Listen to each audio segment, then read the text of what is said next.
Backyard Radio, formerly known as Backyard Blood Sports, was a live stream hosted here on YouTube by the single most well-read man in all of Canada, Ancapistan. ANCAP would be joined by a handful of severely autistic co-hosts on these broadcasts, and together they would discuss a wide range of issues, such as the Jews, the gays, and the women. If they were lucky, they would have 60 people watching their show on a normal night. And if they were really lucky, they may even get a $1 donation. No, there's nothing particularly special about Backyard Radio, but that's if you're looking at them with an untrained eye. There once was a time, back before the term internet blood sports was synonymous with homosexual, when there was a chance BYBS could have blown up to levels of e-celebrity hitherto unknown by a group of young heroes, except of course for Leo Pirate. This story is one of friendship, betrayal, and autism, like nothing you've ever seen. But first we have to go back to early 2018, to when internet blood sports was at the height of its popularity, to set the stage for the rise and fall of BYBS.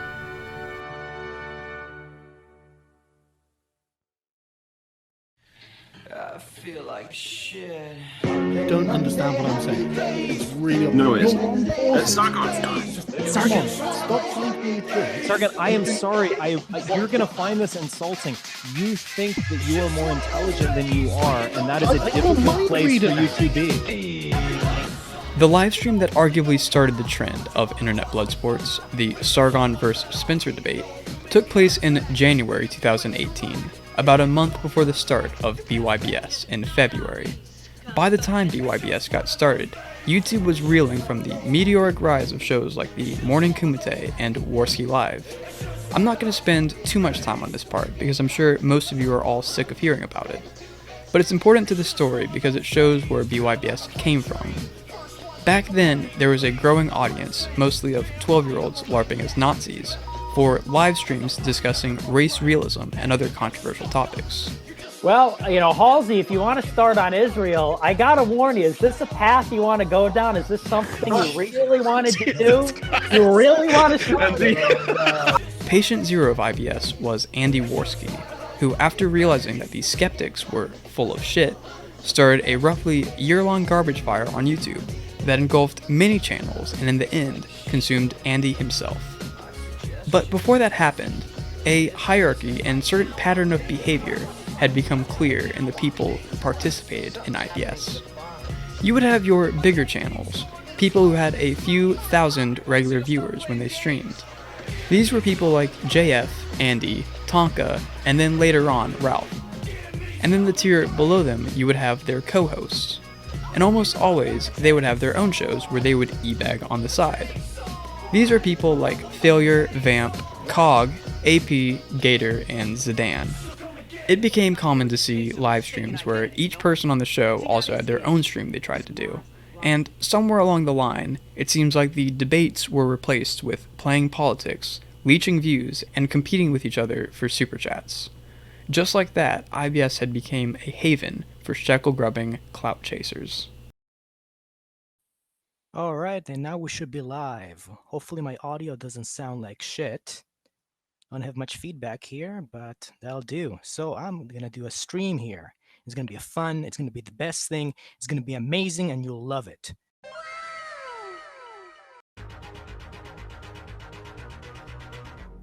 That's when, almost literally spawned out of the IBS threads on 4chan, our group first decided to start a live stream that, despite the humble beginnings, would go on to leave its mark. The earliest episodes of BYBS have been lost to time, but it was already clear when the show was moved to ANCAP's channel that BYBS had a lot to offer. Despite it engaging in the blood sports style debates much more often in these early episodes than later on, I would still argue that back then, most of the charm still came from the interactions between two of the co-hosts, Joachim Hawk and Jeff Stinney. Sure. So, Joe, when we were talking to set this up, by the way, everybody, I'm Joachim Hawk. I'm sure if you're watching this, you know who I am by now. More factories have been shuttered in capitalist countries than have ever been built in communist countries because the market understands the value of capital. And yes, sometimes factories fail, unfortunately. Destiny, get the fuck out of here. We're having a conversation. Do you mind? So I'm here. You see, this is what happens with communism, Joe. You hear his mic? That's what happens with communism on microphones. They just Jeff, your mic also sucks, or your internet connection or something. Okay, so anyway, what I was going to get to real quick. Let me move. Jeff, do you mind? We're doing a thing here. Do you mind, Jeff? Do you mind? I'm the people of conversation I was having without you in it. I mean, you were losing that conversation. You were No, basically I wasn't. You're retarded. Can you shut up for 5 seconds so I can finish my point?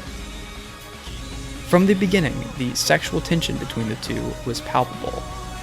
Unfortunately though, before BYBS could even get its feet underneath it, e-celebrity would rear its ugly head. Toad McKinley, who had taken notice of these strange esoteric live streams, decided to invite Tonkasaw into the show. Well, hang on, because we have a bigger audience now. We got people coming in. Before our good boy gets the appropriate link to the appropriate. Oh, never mind. Hello, Tonka. Welcome to our channel. Hey, Tonka, what's up? Hey. Now, I'm not saying that all of this is Toad's fault. What I am saying, though, is that if Toad ever offers to help book guests for your livestream, fucking run. The episode after that was when I actually first appeared on the show. And then, on the episode after that one, things took another unexpected turn. Hey everyone, we're back. Sorry for the early termination, but Joachim's internet was really shitty, so now we're doing it on my end.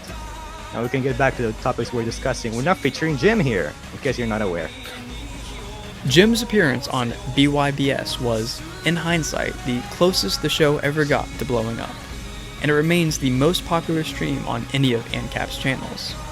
It is odd that such a seemingly big break for the show, in reality, caused a divide to slowly form between the co-hosts. One side wanting to stay true to the roots of the show, the other wanting to chase e-fame. Okay, so yeah, I've been doing the booking for the show. I mean, I'm not going to say ANCAP hasn't done any because it certainly has, but I've been doing a lot of it and probably the vast majority of it.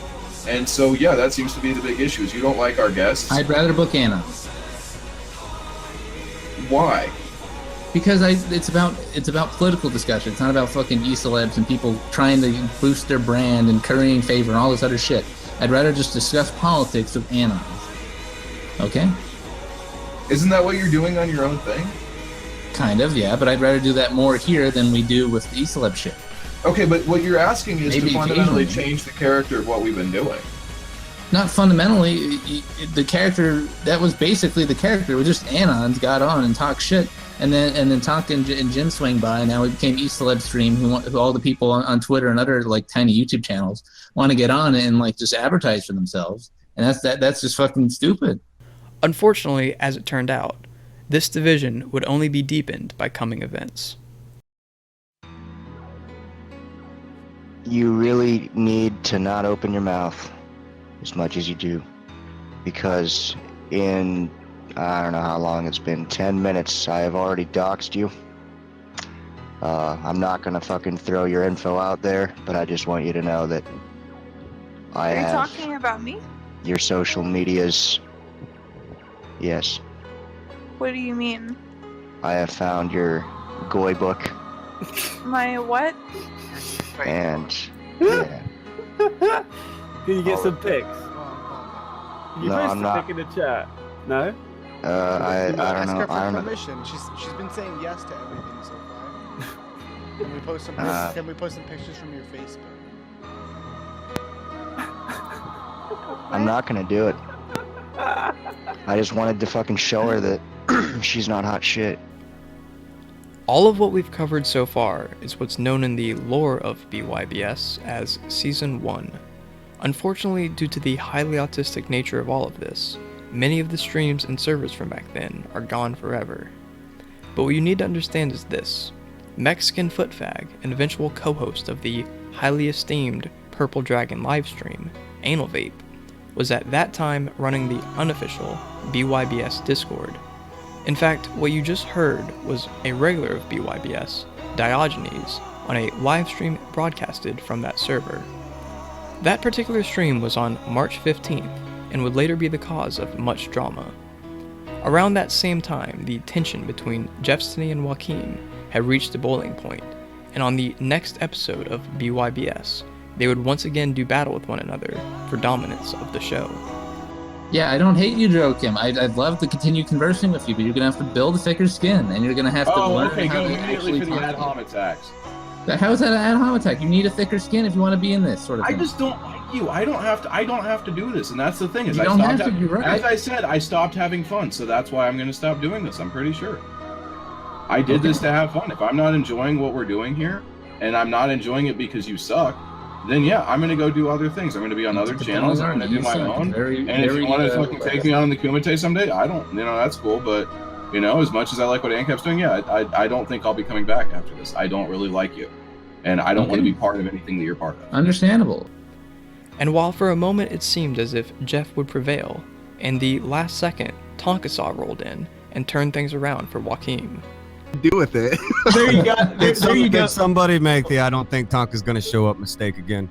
Hey, welcome. Oh, hey, what's up? I thought you were going to What's show up, up. Ace Firewater Man?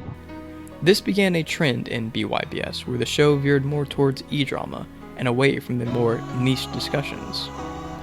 Then, later on, when a misunderstanding between Geek Thulu and trolls in Anal Vape's Discord escalated into accusations of doxing, Joaquim disavowed the unofficial Discord, and on the 31st of March made his own official server for the show, but not before using his rank to ban several prominent members in Anal Vape's Discord.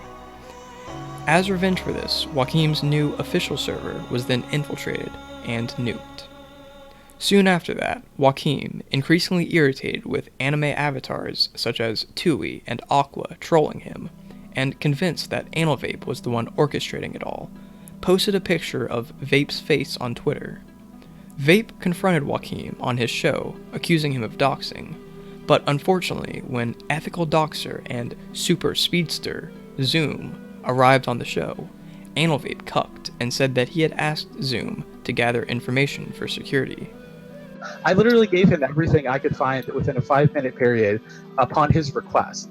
I never personally posted. Okay, then I didn't understand that. I didn't think that. I thought because of how Gilgamesh was acting and what Anal was saying. I have the screenshots. I could post them in the side chat. Well, Zoom comes on and Anal Vape supports his story that Anal asked Zoom to be doxxed for OPSEC.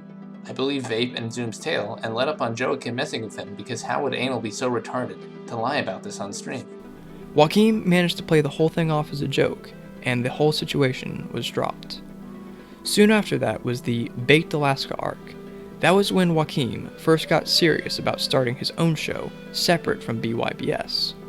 Unfortunately for Joaquim, the person he had chosen as co-host, Zoom, was exposed not long after on the kill stream with recordings that were, let's just say, not family-friendly. Joaquim disavowed Zoom, and Zoom leaked DMs between himself and Joaquim, showing that it had been Joaquim all along who had been doxing Anal Vape. All of the DMs were compiled, and on April 19th, ANCAP, Jeff, Diogenes, and Leopirate started up a stream to discuss this revelation.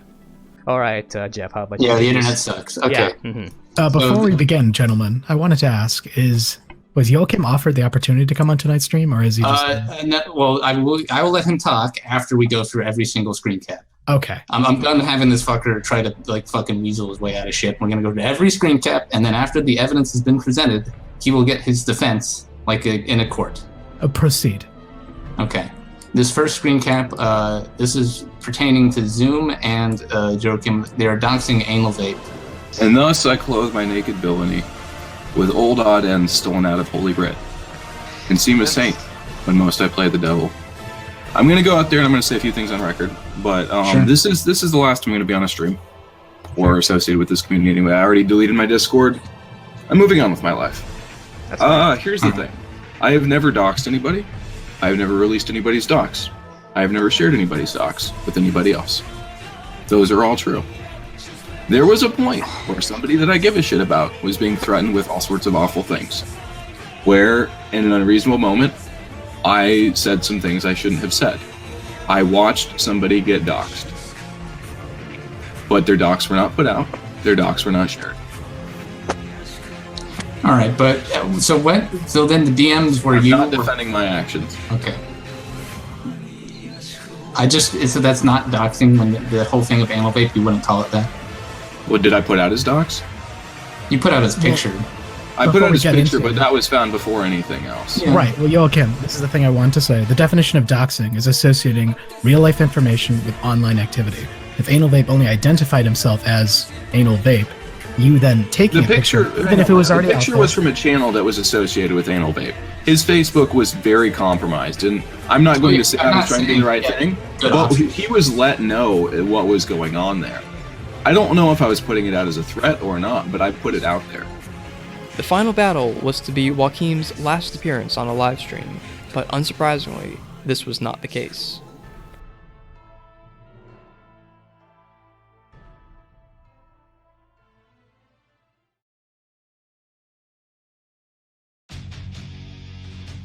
Holy fuck. Okay. I need a... oh, God. 5.5 hours. 5.5 hours. Yeah, you know, some mistakes were made. Whoops. I will be back to read super chats in a second. I need to get something to drink.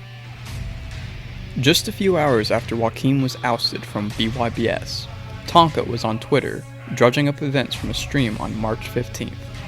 Diogenes was accused of doxing Emmy, a girl who had been in the BYBS Discord. And while he certainly did harass her, I can honestly say that I've learned more about Emmy from Tonka than I ever did from Diogenes. Wait. Why did you have to out her as a chili waitress, man? She outed herself as a Chili's waitress. She said she was a Chili's waitress. Before long, the Kumite community was in a full-on war against the newly dubbed anime mafia, a war that would claim many YouTube channels and Discord servers alike.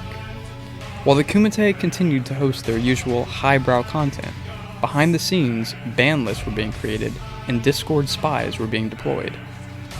At the same time, while BYBS was finally getting back to their esoteric discussions, the anime mafia partnered up with Zoom and started to zero in on Joachim. Soon after returning to the internet, Joachim was doxxed, kicking the war between Tonka and the anime mafia into high gear. Joachim did stream after stream trying to deny that the dox was his, and eventually went into the Kumite to tell everyone that the anime mafia were a terrorist organization. And these people claim that I'm a doxer are the ones that are running out there literally doxing people live on air and laughing about it. Just this morning, I don't know if you're aware, on Scrub Stream, Tonka, your girlfriend, had rape threats and her real name posted in that chat by Aqua. Or maybe it was Tui. It doesn't really matter at this point. I think it was Tui. But just right out there in the fucking open, just throw it out there. Because that's what they're doing at this point. They don't give a fuck. These people are terrorists. This is when Leo Pirate heroically tried to talk some sense into Joachim. Unfortunately though, his pleas would fall on deaf ears. Joachim, I just want to say, what is happening right now on the Kumite is everything that this group desires.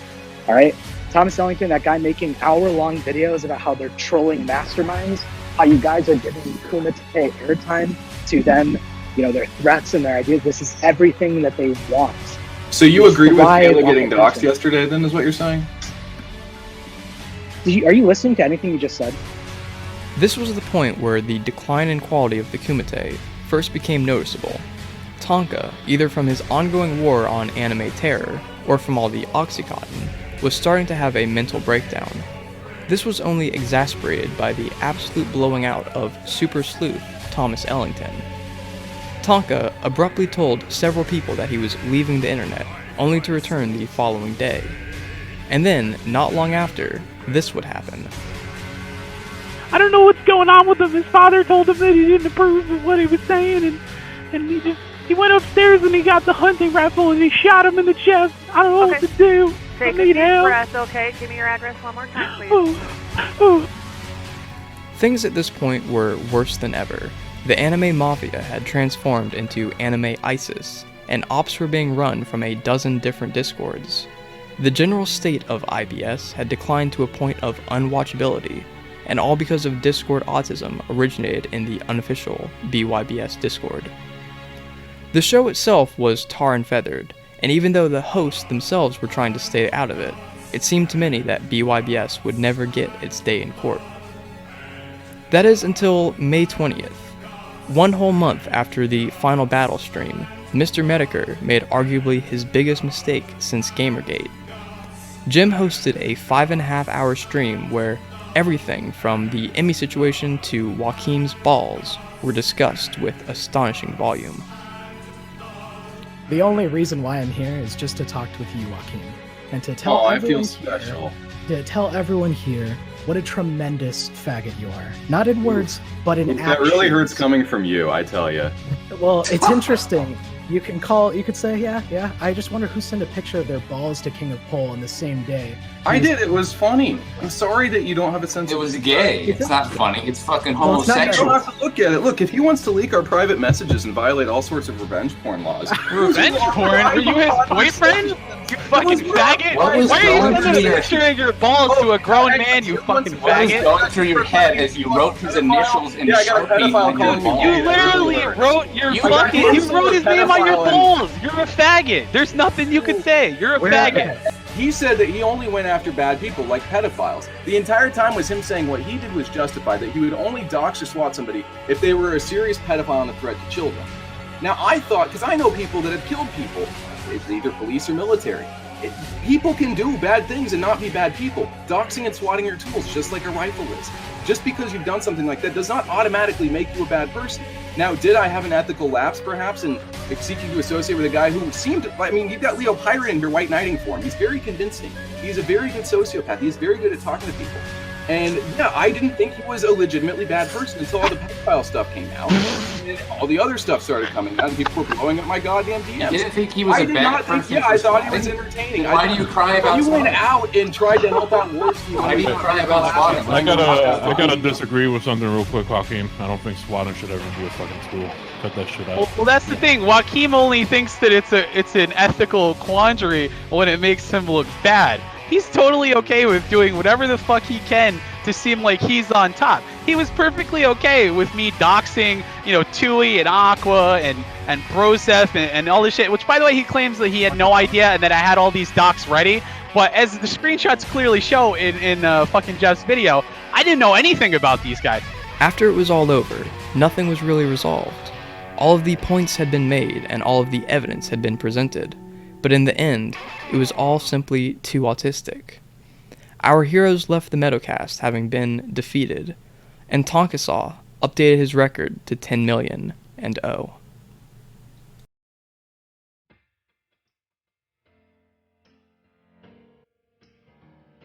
After the Meadowcast, ANCAP would host a stream on his channel where the group would reflect on their situation. They had come out unsuccessful in the IBS apocalypse, had been betrayed by a former co-host, and were now watching any last streams of E-Fame they might have had slowly fade away. Joaquin, it seemed, had won, and it wouldn't be until much later when our heroes were even somewhat vindicated. But even then, it was too late for BYBS. Its moment had come and gone, and would from now on only be watched by a handful of dedicated autists. The show never lived up to the potential it had back in its early days, and none of our heroes would ever become E-famous. Although, if you ask me, that's probably the best part about all of this. After the IBS apocalypse, there was an entire year of BYBS that was virtually untainted by E-drama of any kind, where ANCAP, Jeff, Diogenes, and Leo would bring BYBS into a new golden age. It's been a long road for our heroes, but now, in mid-2019, after seeing how the stories of Tonka, Andy, and Ralph turned out, I think there's really just one thing left to say. Joaquin was the lifeblood of this show, and if you're watching this, Joaquin, just come home. Because that's the thing, Joaquin apparently said on the stream. We would be so successful if Joaquin was a character and just not Joaquin, I do know I want him to come back. I don't care if So it's do for I. one show. I don't care if it's even just one show. No, 'cause- Joaquin, please come back. Leo, it was we want you. you to come back. Leo, didn't you say earlier on Jeff's server that Joaquin doesn't want to mess with us because he thinks that we want to hurt him? No, we don't want to hurt him. Does anyone think we want to hurt him? We don't want to hurt him. Joaquin, if you ever hear this, we don't want to hurt you. We legit miss you. We always loved you, man. We you were a love you. lost, wanton summer soul, a sweet summer child, a naivete. You're not a bad person, Joaquin. Come home. Come home. You're a product of circumstance. I know you started using the internet in 2016, but you need to like understand. We are here to help you. We can help you. We can change. We can rehabilitate you. I wouldn't go that far, but